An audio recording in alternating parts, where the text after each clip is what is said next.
So now seriously, good afternoon again. Welcome here to our talk. Last attendance dropping in.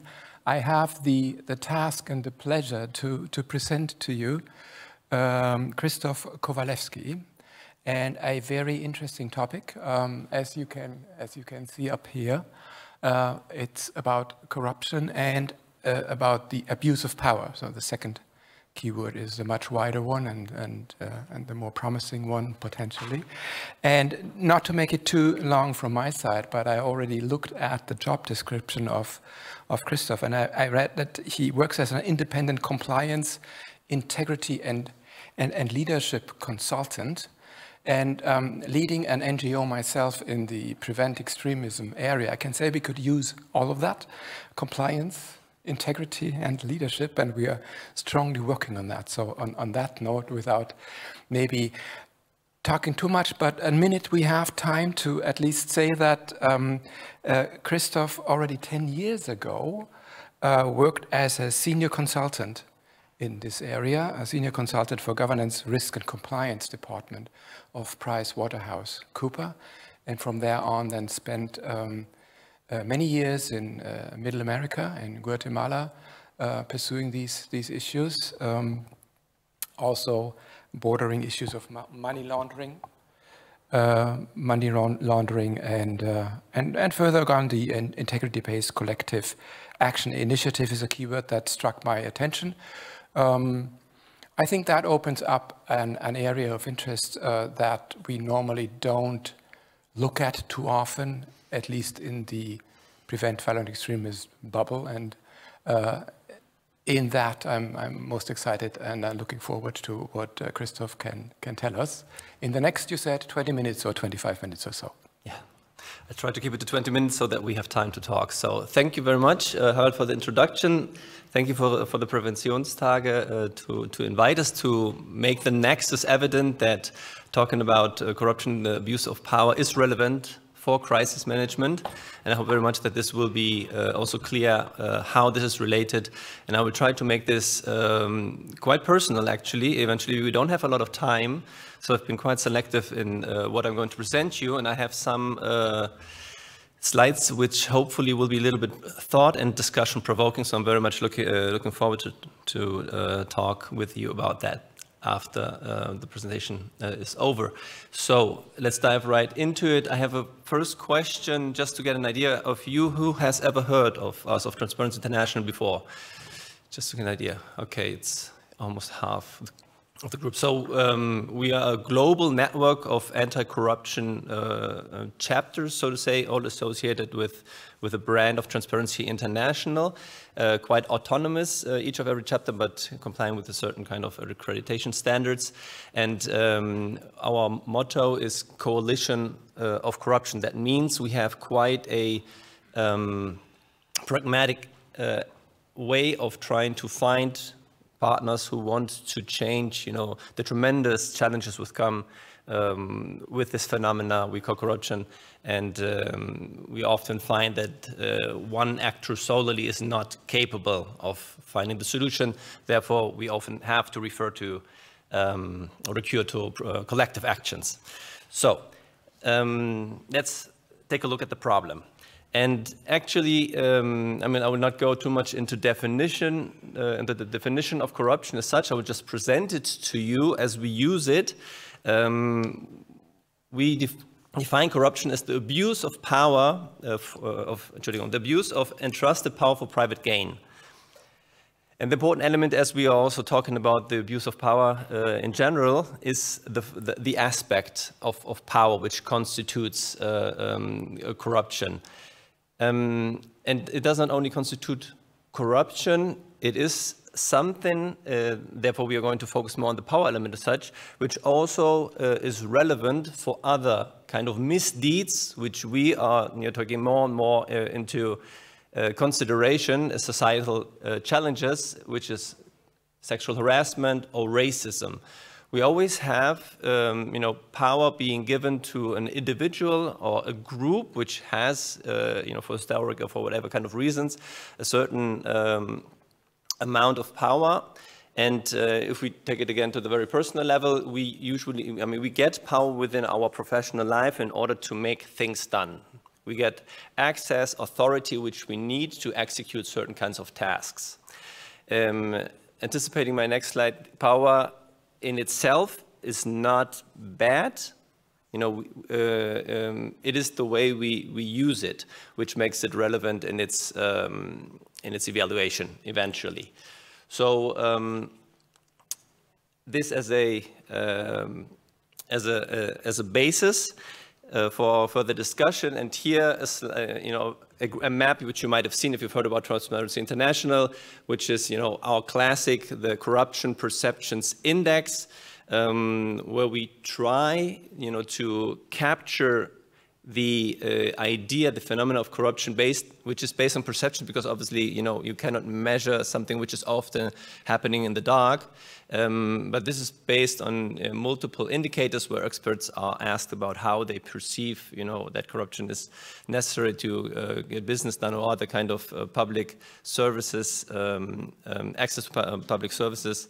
And the main message that I want you to take away from this graphic now is that it is pretty dark red, most of the, or pretty red in general, most of the, in the biggest parts, which shows you, the darker red shows you where the corruption is perceived to be, very high, whilst, the more yellow and yellowish countries are those where the challenge is not as big, but it's still present. So the main message is it's a global phenomena which we find in each and any country.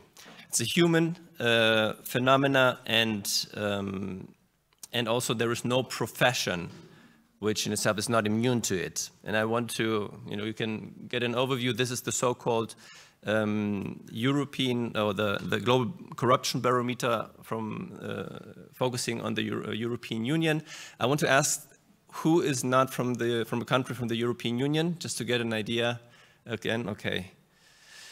The more than, this is then quite representative for the group as such. Which country are you from? Just South Africa, okay.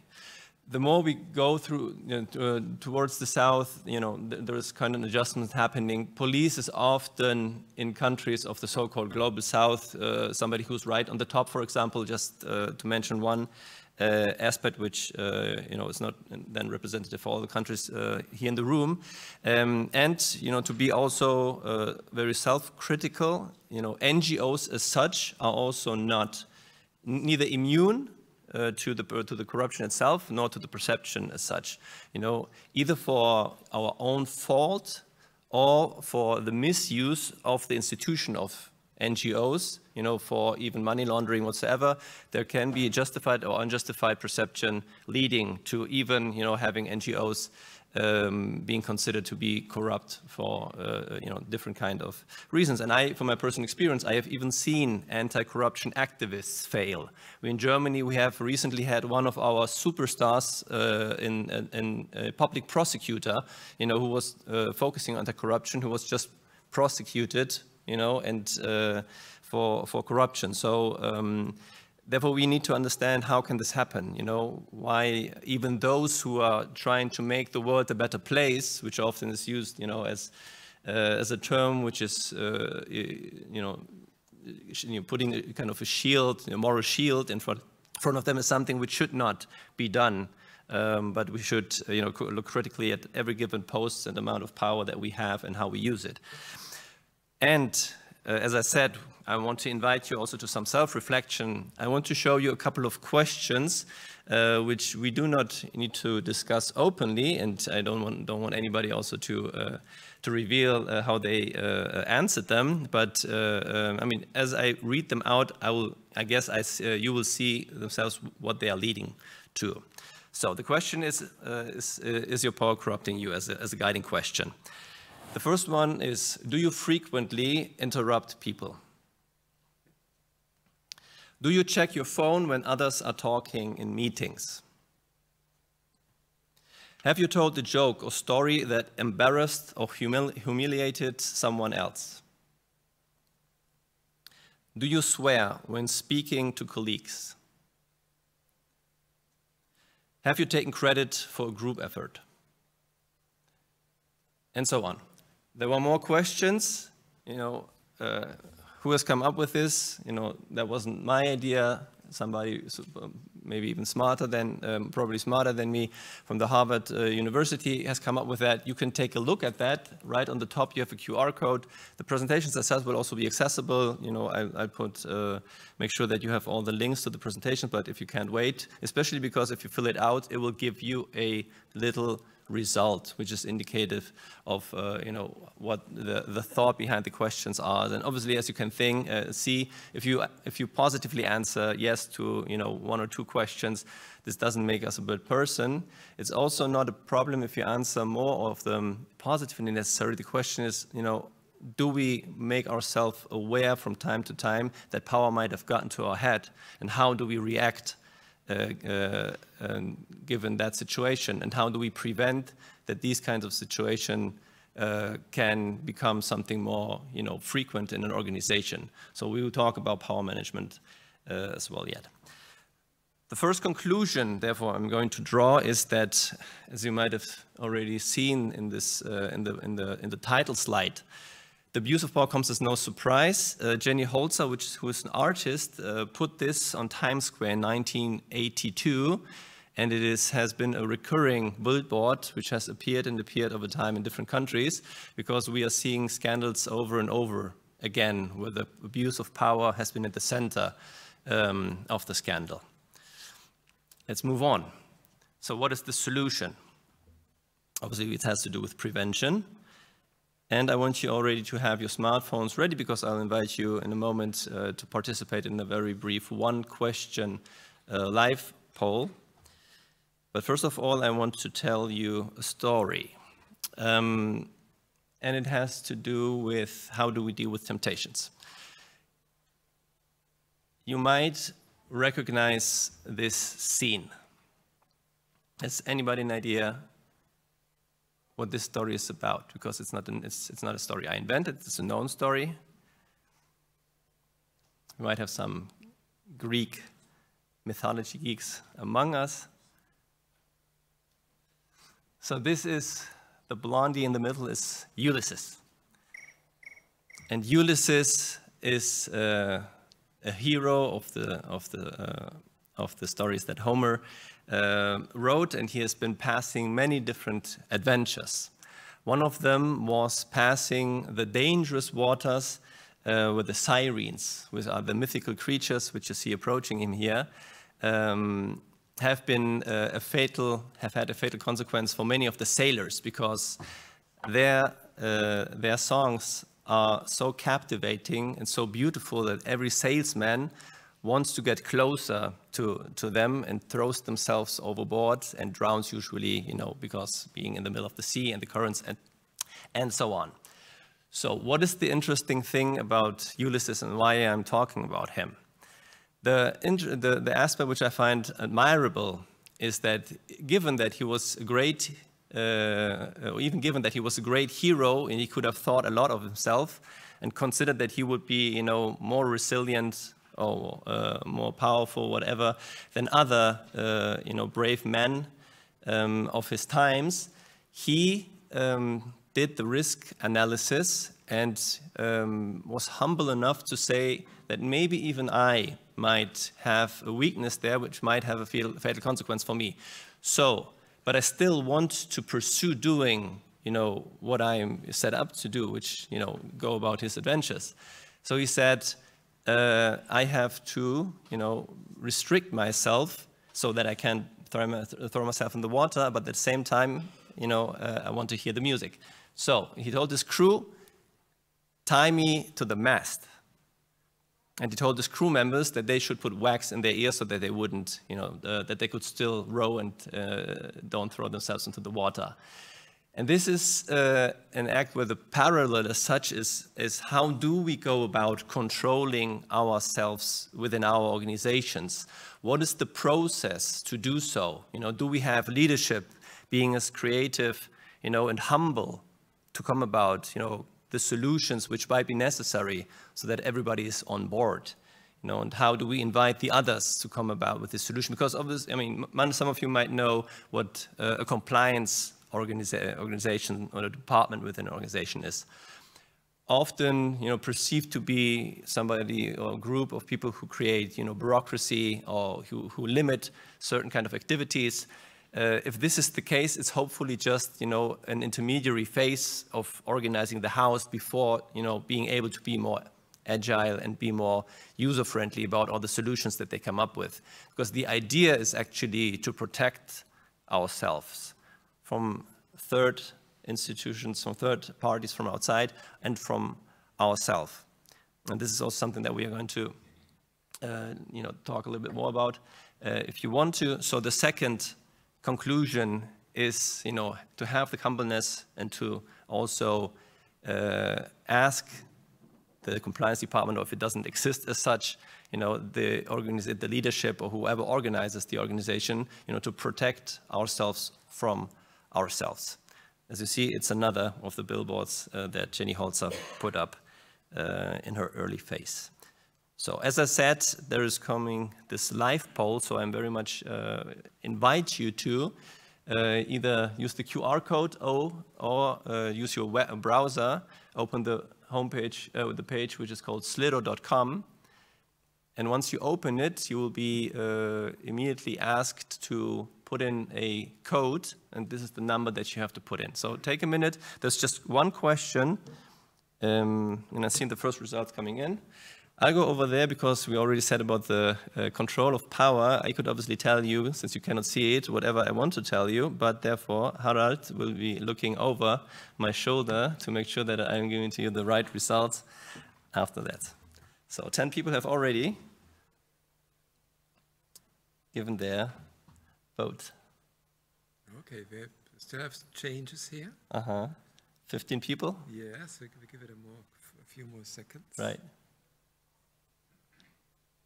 On the question, I mean, you have seen it obviously, but the question just so that you've heard it. I can report unethical practices without fear of retaliation in my organization. Has it slowed down? Yeah. It's still moving. It's still moving. Okay, 19. Moving, yeah. Of course, we don't betray what's going on. Right. Yeah. But actually, that's a good moment to stop because okay, we're having the first. Right. Person doesn't want to answer with. We have actually a 50-50 result. Yeah. A clear 48 to 38%. So that's a clear cut. You know, just like American policies. Right. Yeah. So half of you almost said yes. Half of you said no. Right, and obviously this is kept anonymous, you know, in a space, and we don't know who did so. But obviously, some of you have, you know, the experience in your work environment that for whatever kind of reason, you know, you don't feel the security, the certainty that you can address issues in your organization, and this is something that needs to be dealt with. Right, this is a problem. This is a very important indicator when you try to measure something like the whistleblowing culture, the integrity culture, or the compliance culture in an organization. You know, looking for, you know, leadership or people who are in the business and trying to put this out there.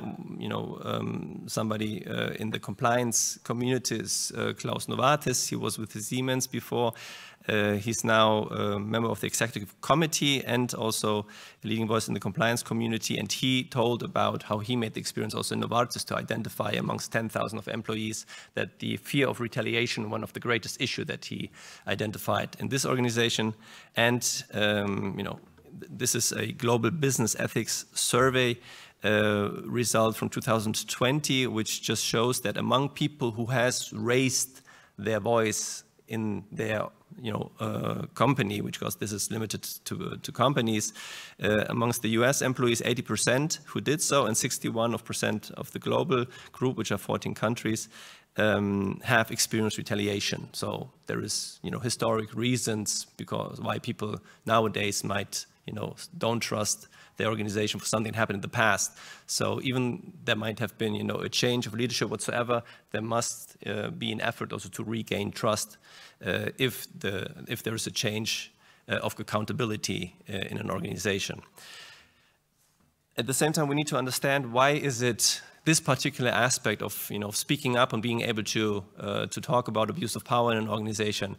Why is this something which is making such a great, which requires such a great effort? In Germany, those amongst you, I mean, anybody who's from the European Union, there was a directive from the European Union to implement a whistleblowing protection legislation. And many of you might know how their countries have done so. In Germany, we had a lot of problems to get this done. We even got into the phase of starting to pay sanctions because we haven't been able to meet the deadline, right? This tells you something also about power structures, about culture, etc. Something that we could dive in also more. But one aspect which unites us all, I think, is that we,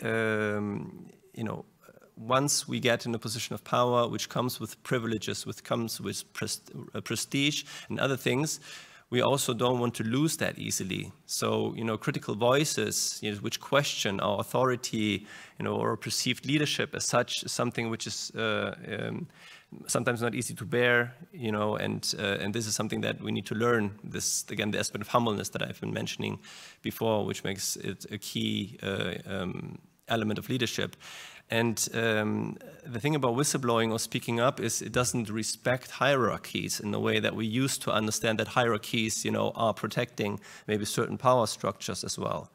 And this is the phenomenal thing, and there's the beauty also which lies in the truth that is spoken with power.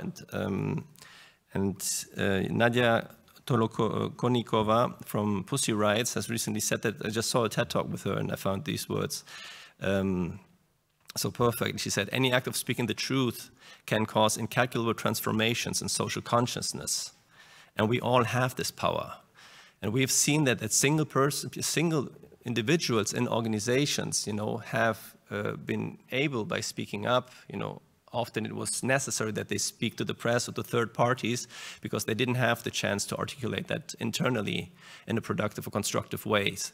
And this has been able to shake up certain organizations. So there is a lot of power which comes, with speaking the truth in certain contexts.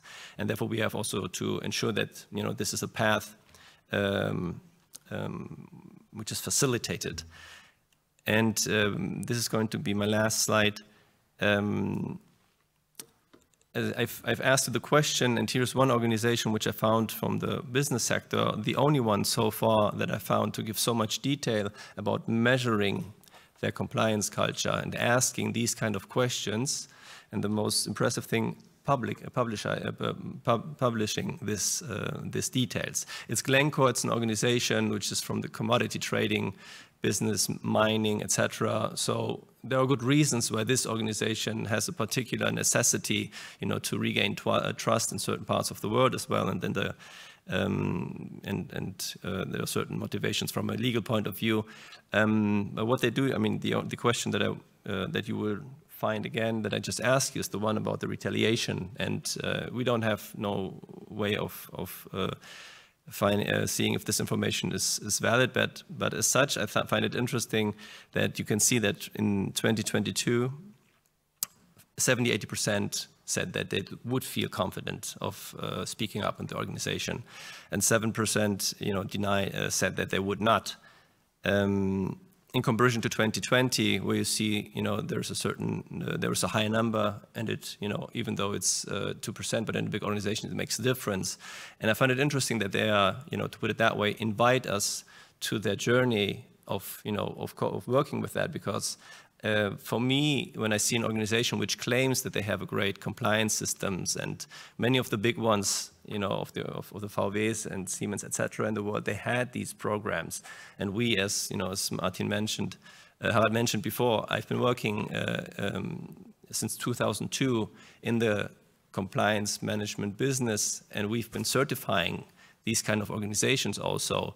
And back then we didn't ask this question. That wasn't something that was already a consciousness of that we should go about that, for example. And I find it, nowadays I would not, certify any organization which wouldn't do that, which wouldn't at least internally make this accessible for their people. And I'm very happy to discuss with you what you think about that. But yeah, the accountability aspect which comes with publishing this information is, I think, something that we should explore more and see more to see what is the value add of that eventually. So the third conclusion, wrapping up, is in an organization with a strong speak-up culture and accountability, abuse of power comes as a surprise. You see what I did here? So I did a little bit of modification because I strongly believe that if we put these kind of values, principles, in the center of the way how we organize the environment where we work at, we can quite make a difference with regard of how power is abused, and also with regard to corruption, eventually sexual harassment, racism, etc., etc. QR code overdose. There's another one if you want to look up what we do in the different kind of countries, because we might most probably have a chapter in your country. But for now, let's talk. So thanks. Wonderful. Christoph, thanks so much, and being very mindful of your opening slide, asking us how often we interrupt people. I will certainly not interrupt the audience and will not interfere with any further commentary, and just ask you to put up your questions. Speak up if you wish, or just ask us questions.